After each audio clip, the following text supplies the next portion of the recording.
begitu cerah, lalu lalang kendaraan di jalanan kota Gresik. Perjalanan ini menuju Dusun Sumur Songo. Di sana, terdapat makam seorang tokoh perempuan penyebaran ajaran Islam yang sangat dihormati hingga hari ini, Nyai Ageng Tumengkang Sari.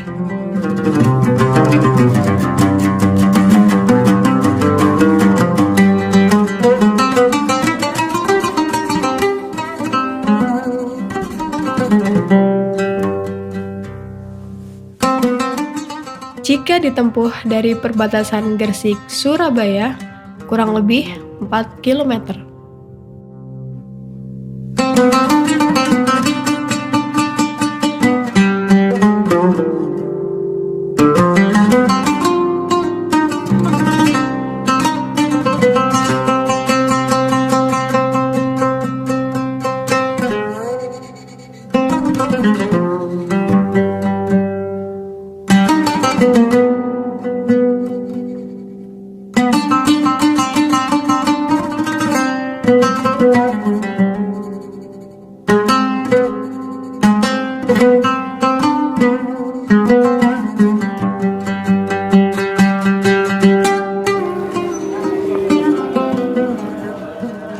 Terima kasih, Pak.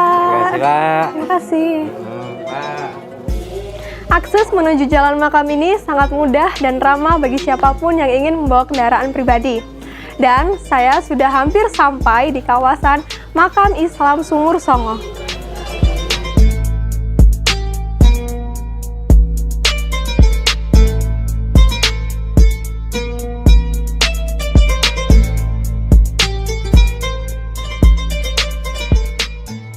Rumah-rumah di kampung ini berjajar serta berdampingan. Masyarakat yang ramah, terlebih perkampungan yang sejuk dan rapi, membuat siapa saja nyaman berkunjung.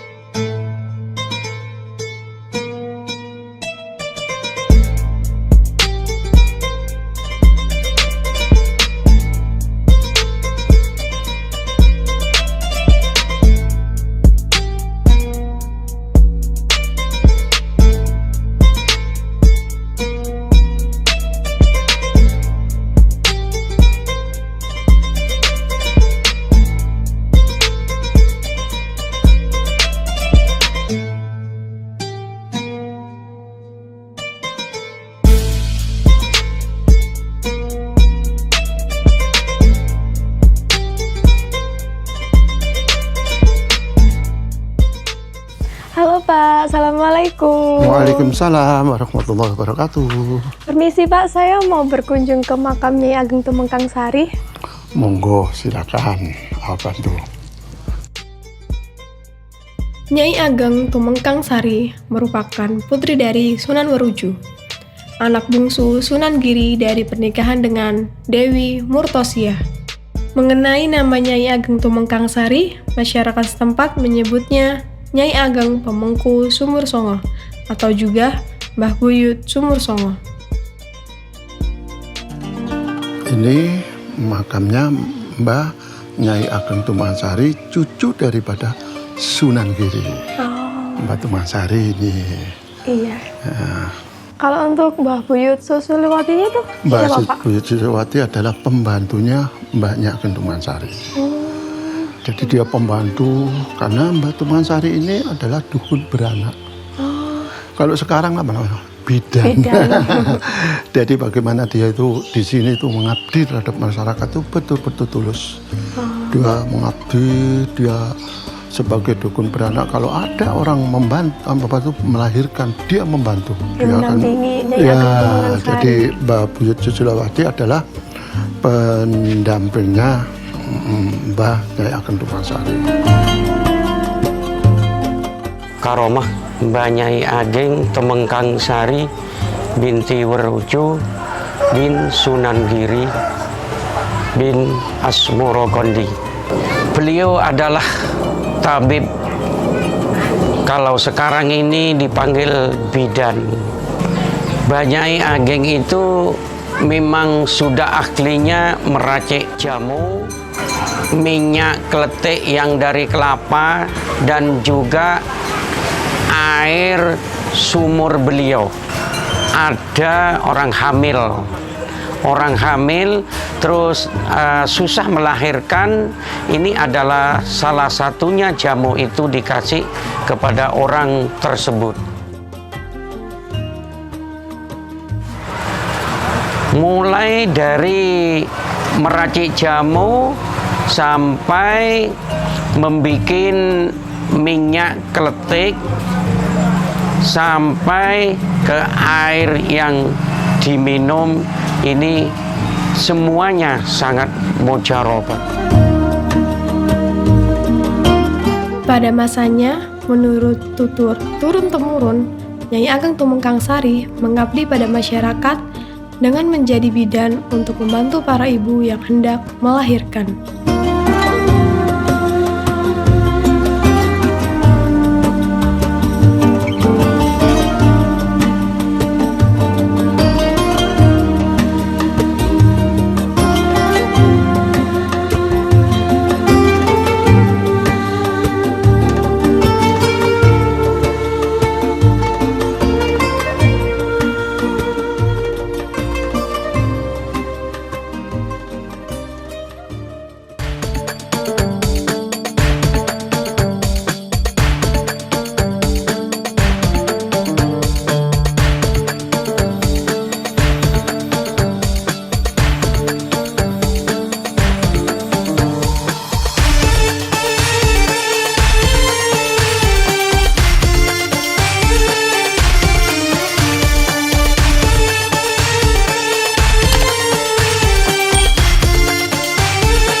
Umat Islam dianjurkan untuk saling tolong-menolong dan memudahkan urusan orang lain. Dari Abu Hurairah radhiyallahu an, Nabi SAW bersabda, "Barang siapa yang melepaskan satu kesusahan seorang mukmin, pasti Allah akan melepaskan darinya satu kesusahan pada hari kiamat. Barang siapa yang menjadikan mudah urusan orang lain, pasti Allah akan memudahkannya di dunia dan akhirat. Barang siapa yang menutupi aib seorang muslim, pasti Allah akan menutupi aibnya di dunia dan akhirat." Allah senantiasa menolong hambanya selama hambanya itu suka menolong saudaranya. Memang dulu ada perkampungan di sini sebelum Mbah Nyai Ageng Tumengkang Sari datang ke sini. Memang ada satu perkampungan di sini dan sekitarnya pohon-pohon yang besar, itu memang dikatakan angker. Setelah Mbah Nyai Ageng Tumengkang Sari datang ke tempat sini, sehingga tempat ini tidak angker lagi.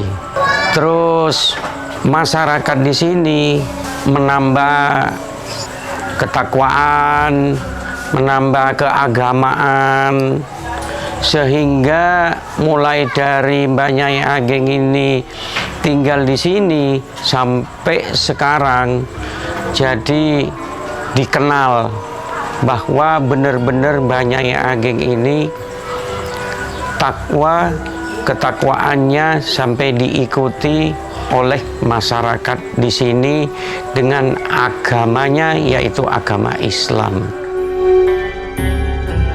Jadi selain ada makamnya Nyai Ageng Tumengkang Sari dan Mbah Buyut Susilowati, sekitar sini ada makamnya siapa lagi, Pak? Ada. Jadi makamnya Mbah Brojol, Mbah Tarip, sama Mbah Simo. Ada di situ. Monggo. Yang itu Pak ya makamnya Mbah Brojol. Ini makamnya Mbah Brojol.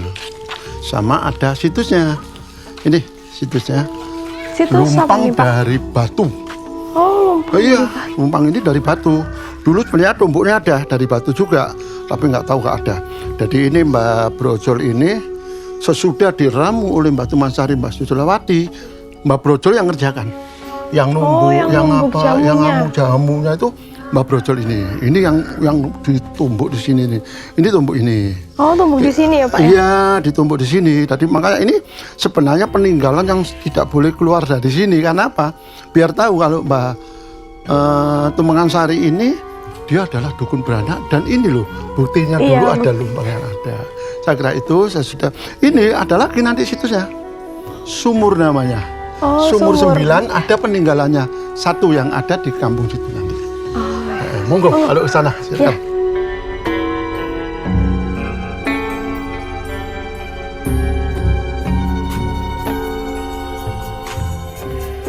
Membincang tentang Nyi Ageng Tumpang Sari dalam narasi kesejarahan Gresik, khususnya dalam periode Islam, memang merupakan salah satu tokoh yang memiliki peran dalam hal penyebaran agama Islam dan juga memiliki peran dalam kehidupan sosial masyarakat Gresik, khususnya di abad ke-15 ke-16 ya.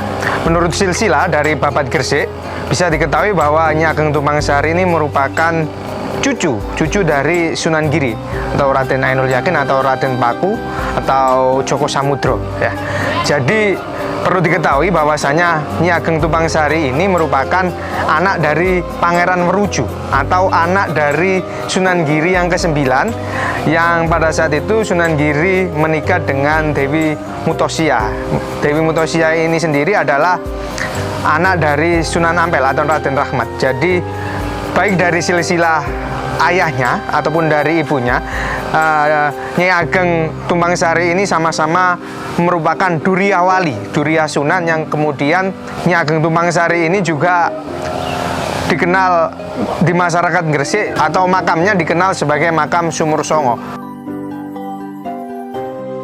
Jejak Nyi Ageng Tumpang Sari dalam dakwah di Gresik ataupun perannya dalam kegiatan sosial kemasyarakatan Gresik dalam beberapa cerita tutur dan juga Babat Gresik dan juga Babat Giri Kedaton diceritakan juga bahwa salah satu karoma atau keahlian Nyi Ageng Tumpang Sari yaitu di dunia medis ya.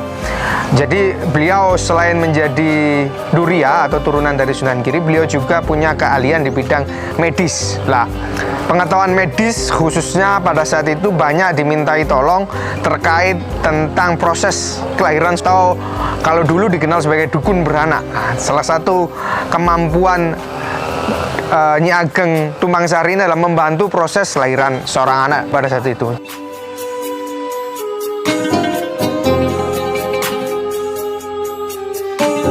Selain lumpang dan batu pipisan untuk membuat ramuan obat, menurut keterangan salah satu pengurus yayasan, dahulunya sekitar area makam banyak batu yang diduga peninggalan zaman Nyai Ageng Tumengkang Sari, serta kitab-kitab juga yang diduga peninggalan beliau raib dibawa orang yang tidak bertanggung jawab.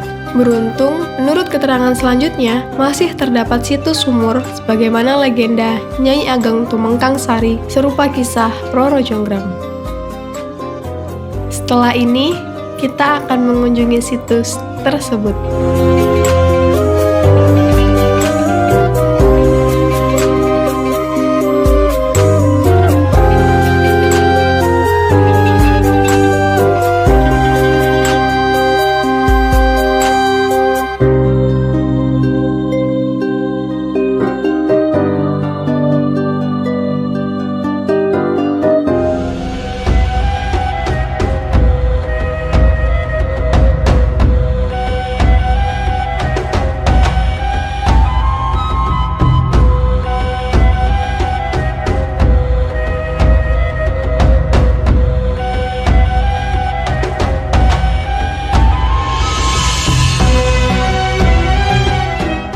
Menurut beberapa cerita rakyat yang pernah saya dengar di sekitar situ, bahwa adanya Sumur 9 ini salah satunya karena pada saat itu Nyi Ageng Tumpang Sari ingin menolak lamaran dari pangeran dari Majapahit, sehingga kemudian sebagai penolakan secara halus dia mewajibkan si pangeran ini jika ingin menikah dengan dirinya harus membuat sumur ya, yang jumlahnya banyak gitu. Cuma pada saat itu tidak diketahui berapa yang diminta, cuma yang kemudian dihasilkan hanya 9.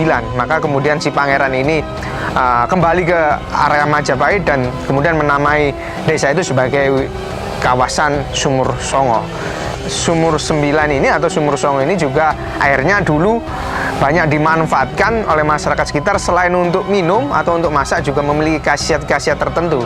Hal ini sama halnya dengan keberadaan sumur di makam-makam wali yang lain ya, selalu identik dengan simbol keberkahan, kemudian kemanfaatan bagi masyarakat, baik yang dekat ataupun yang jauh, yang kemudian ingin berziarah mendoakan para waliwo ini kembali biasanya membawa air ini, kemudian diyakini karena setelah berdoa di makam wali Allah kepada Allah Subhanahu wa taala, maka akan mendapatkan berkah dan disimbolkan dengan air ini. Jadi selain tadi peninggalan daripada Mbah Tumpang Sari yang berupa apa tadi batu ya, bentuk jamu. itu, dan itu ada lagi satu peninggalan yaitu sumur, berupa sumur. Nah, dulu apa namakan Sumur Songo, ya nanti satu-satunya ada peninggalan. Sebenarnya masih peninggalan masih ada, tapi ini yang peninggalan aslinya ini. Oh, sumurnya. yang ini aslinya ya Pak? Asli, makanya ini masih asli. Jadi kita lakukan gitu biar ini nanti ada peninggalan asli daripada Nyai Ageng Tumpang Sari Sumur Songo. Namanya ini sumur, jadi peninggalan asli sumur sini namanya. Nah ini sumurnya ini, masih asli modalnya seperti ini. Iya. Nah seperti ini sini. Nah ini. Syarat yang diminta oleh Nyai Ageng Tumpang Sari kini menjadi manfaat bagi masyarakat setempat. Dari kisah Sumur Songo, yang berarti Sumur 9, ada 2 sumur yang dimanfaatin masyarakat. Selebihnya, belum diketahui keberadaannya. Memang sudah diakui masyarakat Situ Kumpul, khususnya Sumur Songo ini, Mbah Nyai Ageng ini, dampak penglihatan masyarakat ini benar-benar kewaliannya. Satu contoh, setiap tahun 12 Sopar itu bukan hanya ribuan, sampai dari sini ke Embong Besar ini sudah tidak bisa terhitung saking banyaknya. Kalau pas waktunya haul Mbah Nyai Ageng Tumpang Sari. Umumnya, dari semua kisah hidup atau keahlian akan diwariskan secara turun-temurun. Sayangnya, Nyai Ageng Tumpang Sari hingga saat ini belum diketahui catatan kelahiran dan wafat beliau. Namun, masyarakat mengadakan haul Nyai Ageng Tumpang Sari setiap 12 Syafar. Media dakwah tidak hanya melalui syiar Islam yang kemudian mengajak orang sholat ataupun membaca Al-Quran, membaca syahadat sebagai salah satu proses mendalami Islam atau menjadi syariat Islam, tapi juga Nyai Ageng Tumpang Sari ini kemudian mencoba metode penyembuhan atau berobat. Jadi orang yang ke situ kemudian berobat, kemudian mau belajar Islam dan kemudian memeluk Islam. Ini salah satu metode, variasi metode yang juga digunakan oleh para waliyo atau sunan ya. Biasanya kan saluran penyebaran Islam itu yang pertama perdagangan, kemudian pernikahan atau perkawinan, kemudian juga ada yang melalui metode penyembuhan atau pengobatan, baru kemudian biasanya setelah itu melalui metode penguasaan kerajaan atau penaklukan pada pusat-pusat politik. Jadi salah satu metode yang digunakan oleh Nyai Ageng Tumpang Sari adalah melalui metode pengobatan. Jadi beliau memiliki kemampuan empiris dalam mengobati orang, kemudian karena orang ini merasa mendapatkan jasa dari Nyai Ageng Tumpang Sari, maka kemudian mau belajar Islam dan memeluk Islam.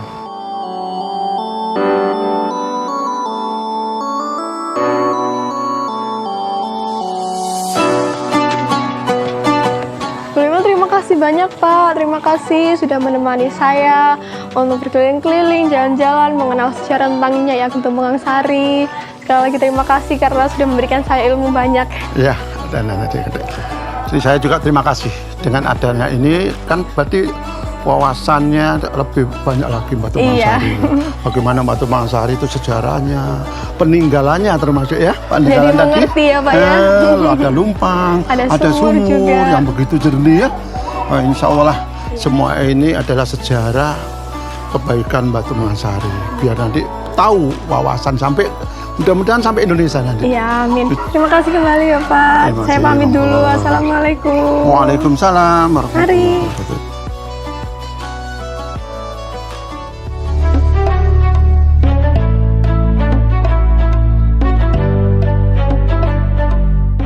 kegiatan pengajian rutin yang dilangsungkan setiap Kamis Legi, penanggalan Jawa, serta selamatan terkait hajat masyarakat, para peziarah pun datang dari berbagai daerah.